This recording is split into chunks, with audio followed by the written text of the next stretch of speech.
اعوذ باللہ من الشیطان الرجیم بسم اللہ الرحمن الرحیم۔ سورہ نساء آیات نمبر 12 تا 14 میں پچھلی آیات کے تسلسل میں تقسیم وراثت کے تفصیلی احکام۔ اعوذ باللہ من الشیطان الرجیم وَلَكُمْ نِصْفُ مَا تَرَكَ أَزْوَاجُكُمْ إِن لَّمْ يَكُن لَّهُنَّ وَلَدٌ، اور تمہارے لیے اپنی بیویوں کے ترکے میں سے نصف حصہ ہے بشرطے کہ ان کی کوئی اولاد نہ ہو۔ فَإِن كَانَ لَهُنَّ وَلَدٌ فَلَكُمُ الرُّبُعُ مِمَّا تَرَكْنَ مِن بَعْدِ وَصِيَّةٍ يُوصِينَ بِهَا أَوْ دَيْنٍ، پھر اگر ان کی کوئی اولاد ہو تو تمہارے لیے ان کے ترکے کا چوتھائی حصہ ہے، یہ بھی اس وصیت کو جو انہوں نے کی ہو پورا کرنے کے بعد، اور اگر قرض ہو تو اس کی ادائیگی کے بعد ملے گا۔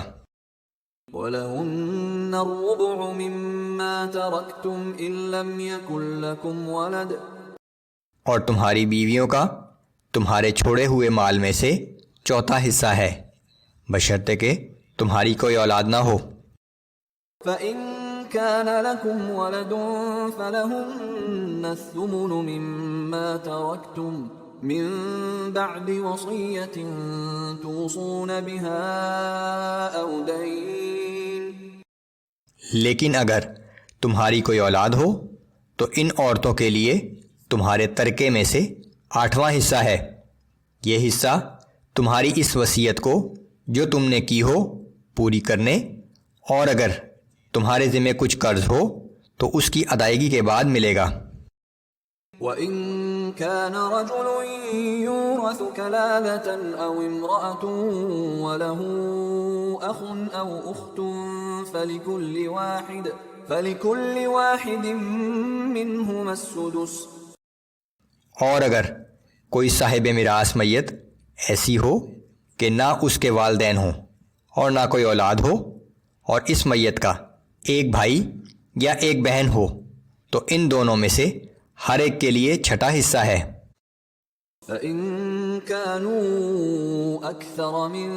ذَلِكَ فَهُمْ شُرَكَاءُ فِي الثُّلُثِ مِن بَعْدِ وَصِيَّةٍ يُوصَى بِهَا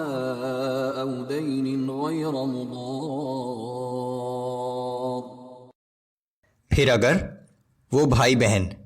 2 یا 2 سے زیادہ ہوں تو مال متروکہ کے 1/3 میں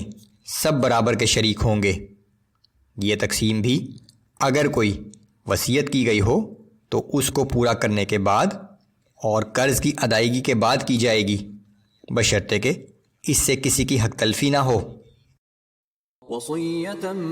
مِّنَ اللَّهِ وَاللَّهُ عَلِيمٌ حَلِيمٌ، یہ حکم اللہ کی طرف سے ہے اور اللہ سب جاننے والا اور بڑے تحمل والا ہے۔ تِلْكَ حُدُودُ اللَّهِ وَمَن يُطِعِ اللَّهَ وَرَسُولَهُ يُدْخِلْهُ جَنَّاتٍ تَجْرِي مِن تَحْتِهَا الْأَنْهَارُ خَالِدِينَ فِيهَا وَذَلِكَ الْفَوْزُ الْعَظِيمُ، یہ سب احکام اللہ کی مقرر کردہ حدود ہیں، اور جو شخص اللہ اور اس کے رسول صلی اللہ علیہ وآلہ وسلم کی اطاعت کرے گا تو اللہ اسے جنت کے ایسے باغوں میں داخل فرمائے گا جن کے نیچے نہریں بہہ رہی ہوں گی، یہ لوگ ان باغوں میں ہمیشہ رہیں گے اور یہی بڑی کامیابی ہے۔ وَمَن يَعْصِ اللَّهَ وَرَسُولَهُ وَيَتَعَدَّ حُدُودَهُ يُدْخِلْهُ نَارًا خَالِدًا فِيهَا وَلَهُ عَذَابٌ مُّهِينٌ، اور جو شخص اللہ اور اس کے رسول صلی اللہ علیہ وآلہ وسلم کی نافرمانی کرے گا اور اللہ کی مقرر کردہ حدود سے تجاوز کرنے پر اصرار کرے گا تو اللہ اسے جہنم کی آگ میں داخل کرے گا جس میں وہ ہمیشہ رہے گا، اور اس کے لیے ذلت آمیز عذاب ہوگا۔